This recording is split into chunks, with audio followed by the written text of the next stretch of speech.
দেখো আজকে আমি কি বানাচ্ছি। এখানে রেখে দিয়েছি আলু, পেঁয়াজ কলি, লঙ্কা কেটে, আর ওইখানে রয়েছে লতি আর চিংড়ি মাছ ধুয়ে পরিষ্কার করে রেখেছি। এখানে রয়েছে মাশরুম, এখানে রয়েছে আমার বাচ্চাদের জন্য সবজি কাটা, চিকেন দিয়ে হবে, আর এইটাও রয়েছে মাশরুম দিয়ে বানাবো বলে। তো তোমরা সবাই ছটপট রেডি হও, রান্নাটা বাকিটুকু তোমাদেরকে আমি দেখাবো। এখন আমি লতি দিয়ে চিংড়ি মাছটা শুরু করে দিয়েছি। তো যেহেতু আমার লতিটা একটু অল্প আছে, তাই জন্য আমি একটু কিছু জিনিস দিয়ে বাড়িয়ে নিয়েছি।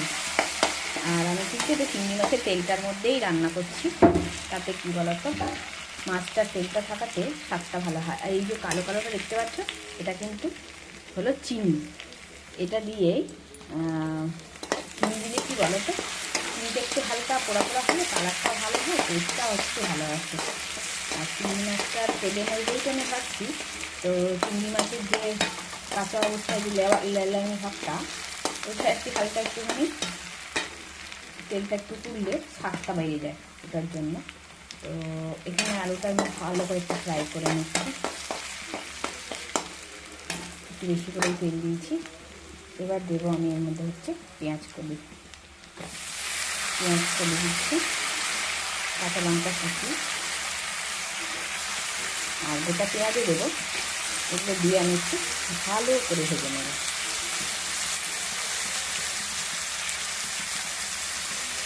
একটু ঝাল খেতে আমি ভালোই লাগছে, এই জিনিসটা একটু ঝাল হলে খুব ভালো লাগে খেতে।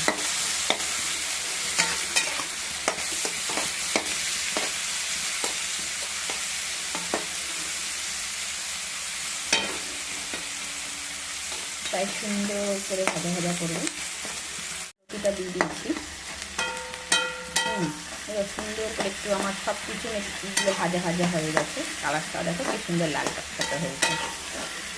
লাল টকটকে কিন্তু এটা মশলাতে এখন হয়নি, মশলা কিন্তু পড়েনি।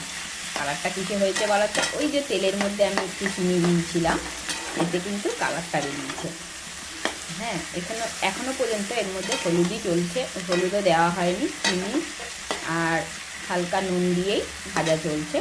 লতিটাও দিয়েছি, সুন্দর করে ভাজবো। অলরেডি লতিটা আমার একটু গরম জলে ভাপিয়ে ছালটা ছাড়ানো আছে, তো এর জন্য আমাকে বেশিক্ষণ ভাজতে হবে না, হালকা একটু ভাজবো।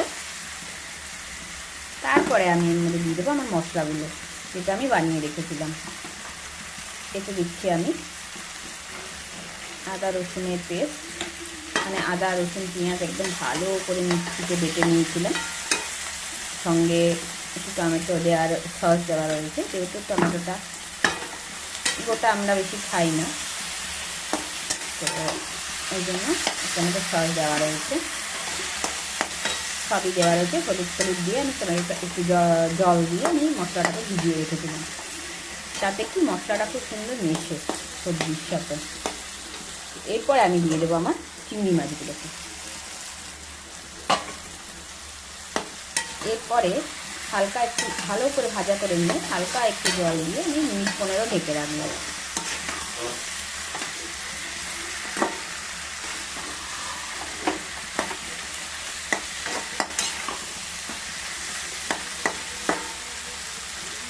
সুন্দর কিন্তু একটা সেন্ট বেরিয়ে গেছে অলরেডি। তোমরা কিন্তু বানিয়ে একবার দেখবে।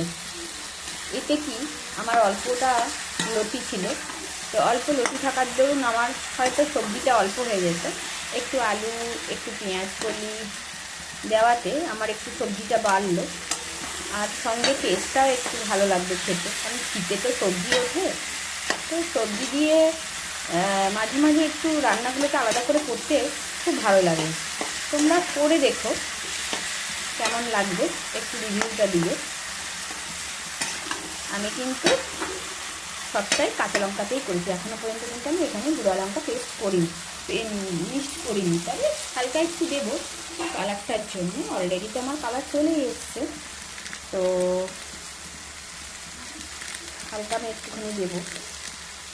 আমার লতি কমপ্লিট হয়ে গেছে তৈরি করা, গাছ থেকে তুলে বাগান থেকে এনে বানিয়ে ফেললাম লতি দিয়ে চিংড়ি মাছ।